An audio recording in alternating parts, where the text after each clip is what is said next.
தம்பி படிச்சிருக்கியாப்பா? இந்த பாரு நானே 1008 டென்ஷன். சரி நான் பச்சிரேன் நான் சொல்லு, வேலை கொடுக்க போறியா? தம்பி பஸ் ஸ்டாண்ட்ல ஒரு பையன் கையில 1000 ரூபாய் கொடுங்க காசு ஜிபே பண்ணிடுறேன்னு சொன்னான். நானும் பையன் பார்க்க டீசென்ட்டா இருக்கானேன்னு சொல்லி 1000 ரூபாய் கொடுத்தா ஜிபேவும் பண்ணிட்டான். காசு மட்டும் அக்கௌண்ட்ல ஏற மாட்டேங்குது. என்னவா இருக்கும்? சரி போனை கொடுங்க நான் பாக்குறேன். ஜிபே எத்தனை நாளா யூஸ் பண்ணுறீங்க? போன வாரம் தான் பையன் ஏத்தி குத்தான். அதெல்லாம் கரெக்டா யூஸ் பண்ணுவேன்.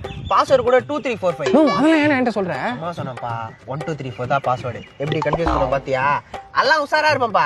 ஐயோயோ உன்னை யாராலையும் ஏமாத்த முடியாதுண்ணா. அது இருக்கட்டும், நீ காசு வருவிப்பா? 4 வாட்டி உட்காந்து எழுந்துருண்ணா. காசு வருமா? கக்கூஸ் தான் வரும். தம்பி என்னப்பா இப்பெல்லாம் பேசுற? அப்புறம்னா அவன் ஜிபேல உனக்கு காசுலாம் அனுப்பல 1000 ரூபான்னு போட்டு மெசேஜ் அனுப்பிக்கிறான். அது கூட தேவை லூஸ் மாரி வந்து பேசுகிறேன். என்னப்பா இப்படி ஏமாத்திட்டான்? எதனா வழி சொல்லுப்பா. எங்க போனா? தம்பி என்னப்பா இப்பெல்லாம் வெறுப்பேத்துற? அப்ப என்ன படிச்சுக்கிறேன்னு வெறுப்பேத்தினே எனக்கு எப்படி இருக்கும்? தம்பி தெரியாம பேசிட்டப்பா, என்னப்பா பண்றது சொல்லுப்பா. சரிண்ணா போய் சைபர் கிரைம்ல கம்ப்ளைண்ட் கொடு. காசு கச்சிருமாப்பா? கிடையாது. ஏன்பா? ஏன்னா சைபர் கிரைம் டிபார்ட்மெண்டே இல்ல. தம்பி தம்பி தம்பி விளையாடாதப்பா, பையன் அடிப்பாப்பா. சரி ஒன்னா அழாதண்ணா, பார்க்க பாவமா இருக்கிற என் பையனுக்காக வச்சிருந்தா 1000 ரூபா.